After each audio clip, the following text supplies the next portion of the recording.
Welcome back.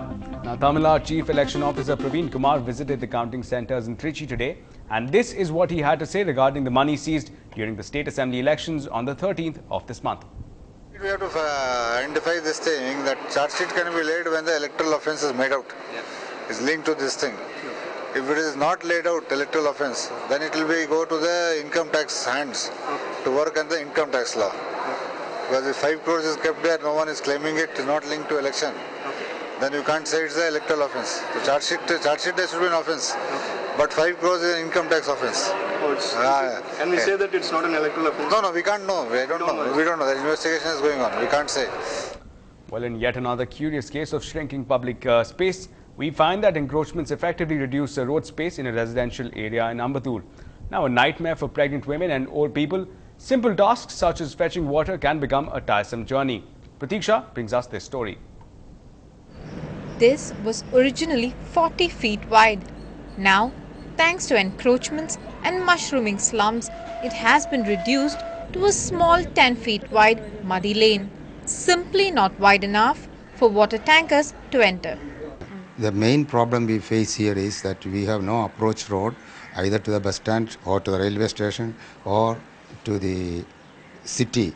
In fact, everything is near, but it is very far and no vehicles come here.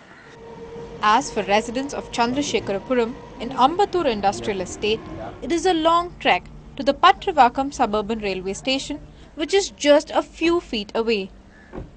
Road இது மாதிரி இருக்கு, தண்ணி lorry வரல, அந்த school van வராது, அந்த மாதிரி இந்த ரோடு இப்படி இருக்கு இல்லையா, அதனால வர மாட்டாங்க. ரோடும் சின்னதுதான், இந்த மாதிரி பள்ளம் எடுத்துட்டு இருந்து இன்னும் சுத்தமா இதாயிடுச்சு. Now to the burning problem. Residents Welfare Association say they received a High Court order in 2008 allowing for removal of encroachments. But the officials say they need a fresh application. Give an application to the municipal commissioner. Okay. Along with this layout sketch. Okay, sir. Mention this road width. Yes, sir. Sanction here. Will this be a dead end for residents or will a better path emerge? In Chennai, Pratiksha Ramkumar for NDTV Hindu. Now, his company's results didn't quite impress the investors, but Wipro chairman has managed to impress members of the civil society with his consistent and vocal backing to the anti-corruption movement. And he is not alone, putting his corporate weight behind the move. It's also the vice chairman of the auto major Mahindra & Mahindra, Anand Mahindra.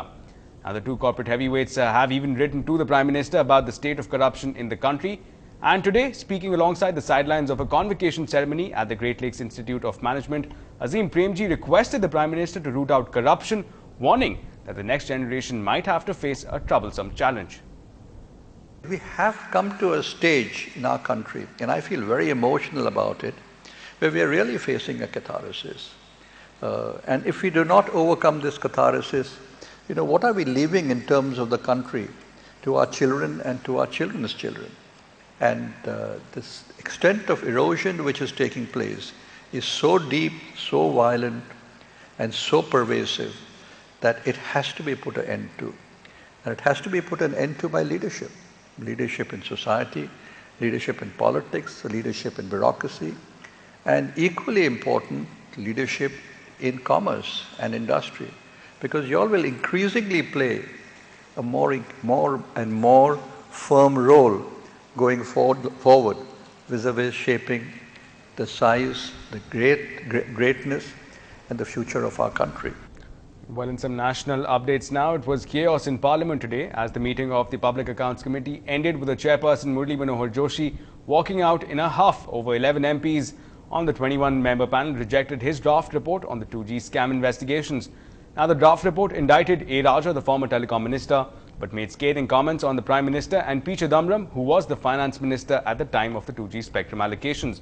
The scenes were unprecedented. The ruling coalition of MPs, 7 from the Congress and 2 from the DMK, aided by the SP and the BSP, elected Congress member Saifuddin Soz as the chairman of the day. Once Mr. Joshi stormed out, Soz then put the resolution for the rejection of the report to vote. In the vote that took place after the 9 members belonging to the opposition parties also walked out, the remaining 11 members rejected the report. Soz has said that he will present the details of the entire proceedings to the Speaker for a decision.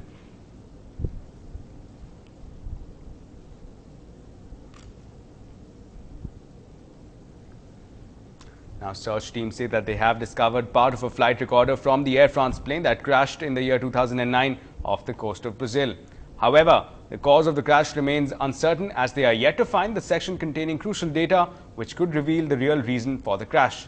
Now, the crash dates back to the 1st of June 2009, a disaster in which all 228 people on board were killed.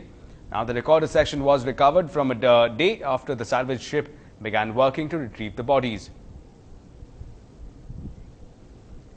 And well, there's more reason for everyone to celebrate each one of those sixes this cricketing season. We'll tell you why on the other side.